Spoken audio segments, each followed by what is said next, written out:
دنیا والوں پر اپنا دکھ ظاہر مت کرو، کیونکہ وہ وہاں چوٹ ضرور مارتے ہیں جہاں پہلے سے زخم ہو۔ لوگ ہمارے اندر ہمارا دکھ تلاش نہیں کرتے، ان کو اس تماشے کی کھوج ہوتی ہے جو ہمارے ساتھ ہوا۔ دکھ کی سختیاں چہرے سے تو رخصت ہو جاتی ہیں، لیکن انسان کے اندر داخل ہو کر اس کے گوشے گوشے کو ویران کر دیتی ہے۔ ایک شخص حضرت علی رضی اللہ تعالی عنہ کی خدمت میں پیش ہوا اور کہنے لگا، یا علی، آپ فرماتے ہیں کہ اللہ تعالیٰ نے زمین پہ ہزاروں نعمتیں انسانوں کے لیے پیدا کی، تو یہ دو تکلیف اللہ تعالیٰ نے کیوں پیدا کی؟ تو حضرت علی رضی اللہ تعالی عنہ نے فرمایا، اے اللہ کے بندے، شکر کرو کہ اللہ نے دکھ کو پیدا کیا۔ اللہ تعالیٰ کی عظیم نعمتوں میں سے ایک نعمت دکھ ہے۔ تو وہ شخص کہنے لگا، یا علی، دکھ بھی نعمت ہے؟ تو حضرت علی فرمانے لگے، اے شخص، دکھ انسان کو مضبوط بناتا ہے اور خوشیاں انسان کو کمزور کرتی ہیں۔ اللہ تعالیٰ جس انسان کو نوازنا چاہتا ہے، عظیم مقام دینا چاہتا ہے، تو اسے تکلیف، دکھ اور درد کی راہ بخشتا ہے تاکہ وہ مضبوط بن کے اتنا سیکھ لے کہ اپنی منزل تک جا پہنچے۔ یاد رکھنا، انسان کا دکھ انسان کو سکھانے کے لیے ملتا ہے، لیکن افسوس تو یہ ہے، کہاں انسان اس دکھ کی وجہ سے روتا رہتا ہے۔ انسان دکھ اور درد کی وجہ سے کتنا بھی روتا رہے لیکن ختم نہیں ہوگا، کیونکہ دکھ انسان کو رلانے کے لیے نہیں بلکہ انسان کو سکھانے کے لیے آیا ہے۔ جب تم اس دکھ سے سیکھ لو گے جو وہ تمہیں سکھانا چاہتا ہے، تو تمہارا دکھ خود بخود ختم ہو جائے گا۔ زندگی اتنی دکھی نہیں کہ مرنے کو جی چاہے، بس لوگ اتنے دکھ دیتے ہیں کہ جینے کو دل نہیں کرتا۔ دکھ انسان کو یا ریت کی دیوار کی طرح ڈھانپ دیتا ہے یا چٹان کی طرح کھردرا اور سخت بنا دیتا ہے۔ یہ ایک حقیقت ہے کہ انسان کو جہاں سے پیار کی سب سے زیادہ امید ہوتی ہے، اسے سب سے زیادہ دکھ بھی وہیں سے ملتا ہے۔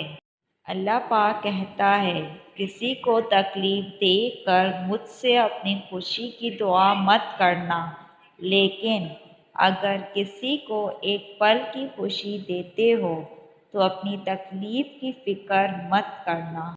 بعض تکالیف ایسی ہوتی ہیں کہ ہمیں لگتا ہے جیسے اب ہم مر جائیں گے، جیسے اب کہیں سے کوئی مدد نہیں آئے گی، اور پھر ہم جلد مایوس ہو جاتے ہیں۔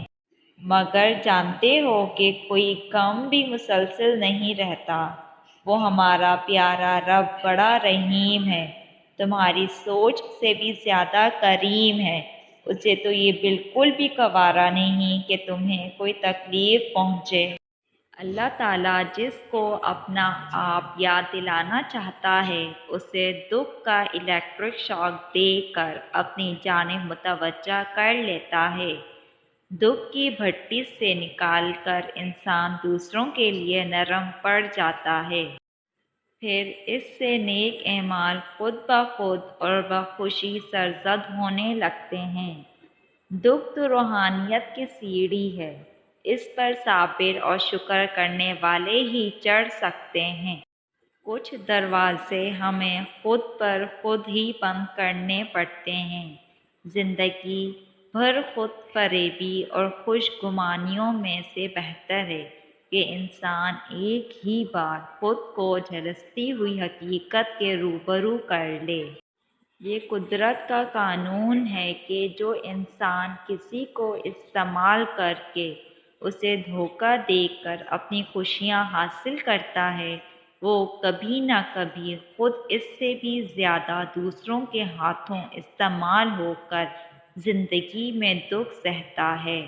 اللہ پاک فرماتا ہے تم مانگو مجھ سے، تمہارا مانگنا اچھا لگتا ہے مجھے، تم کیوں پریشان ہوتے ہو؟ کیا میری قدرت پہ یقین نہیں تم کو؟ میں تو تمہاری شیر رخ سے بھی زیادہ قریب ہوں۔ جب تم اپنی ماں کی نیت پر شک نہیں کر سکتے تو اس پر کیسی بے یقینی جو تم سے 70 ماؤں سے بڑھ کر محبت کرتا ہے۔ مجھ سے مکمل یقین کے ساتھ مانگ کر تو دیکھو، پوری دنیا کو تمہارا وسیلہ بنا کر تمہیں نہ نوازا تو کہنا۔ جب انسان خاموش ہو جائے اور اپنے حق کے لیے بھی نہ بولے تو سمجھ جاؤ وہ اپنے اندر بہت کچھ دفن کر چکا ہے۔ اے بلندیوں کے بادشاہ، اے رب کائنات، ہمارے دلوں کو شیطان کی شر سے بچانا، صرف اور صرف اپنی رضا کا غلام بنانا۔ اے رب پاک، ہم سب کو ہمیشہ خوشحال اور آباد رکھنا، آمین۔ توبہ ایسا دروازہ ہے جو موت کی ہچکی تک کھلا رہتا ہے۔ دعا ایسا عمل ہے جو تقدیر کو مات دے سکتی ہے۔ ضمیر ایسا ساتھی ہے جو ہمیشہ حق کی راہ دکھاتا ہے۔ آپ خود ہی اپنے لیے بہترین دلاسا ہیں، بہترین دوست، بہترین دنیا، اور مشکل وقت میں بہترین تھپکی جو آپ کو کبھی ہارنے نہیں دیتی۔ کبھی کبھی ہم خود سے بھی اتنا دور ہو جاتے ہیں کہ چاہتے ہوئے بھی اپنے من میں جھانک نہیں پاتے۔ بیزاری کی ایک کیفیت نہیں، مکمل اذیت ہے۔